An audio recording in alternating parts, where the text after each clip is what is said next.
Magandang araw. Ako po si Mark Astelirag at ito po ang aking daily devotion. Bakit ka dapat magpasalamat sa passive obedience ni Kristo?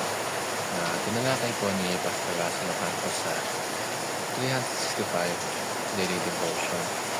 Ang Bible verse ngayong araw ay galing sa Isaiah chapter 53 verse 5. Sabi po ay, "But he was pierced for our transgressions. He was crushed for our iniquities. The punishment that brought us peace was on him, and by his wounds we are healed." Um, ang topic po ngayong araw is tungkol sa passive obedience. Kapag sinabi natin passive obedience ay hindi ito ibig sabihin na walang ginawa si Kristo. Hindi ito inactivity. Bagkus ito ay tumutukoy sa kusang loob na pagsunod ni Jesus sa kalooban ng Ama sa pamamagitan ng pagtanggap ng lahat ng pag-uusa na nararapat sa atin. Siya ay naging handa na akuin ang sumpa ng kautusan, ang galit ng Diyos at ang mismong kamatayan sa krus, lahat para sa atin. Sa madaling salita, si Kristo ay hindi lamang namuhay ng banal, kundi namatay din siya para sa ating kasalanan. Ito ang kabuuan ng kanyang redemptive work.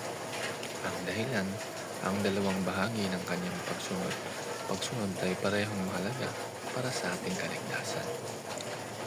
Ang first teaching is, Christ's passive obedience means He suffered and died on our behalf. Dapat tayo makaranas ng galit ng Diyos dahil sa ating kasalanan. Dapat tayo makaranas ng paghihirap at kamatayan bilang parusa sa ating kasalanan. Pero sa halip na si Kristo ang tumanggap ng lahat ng ito. Siya ang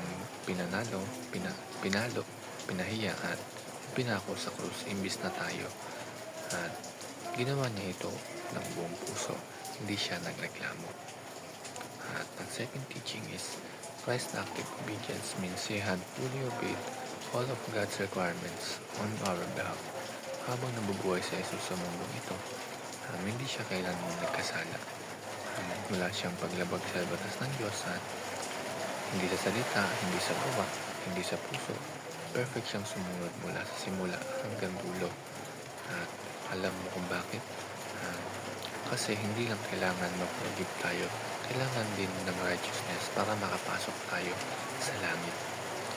At ang last teaching is, Christ's passive obedience and active obedience made us both acquitted and holy. Ang passive obedience niya yung kanyang paghihirap at kamatayan nagresulta sa kapatawaran ng ating kasalanan. Ang active obedience niya yung kanyang perpektong pamumuhay nagbigay sa atin ng katwiran. Yung lamang po.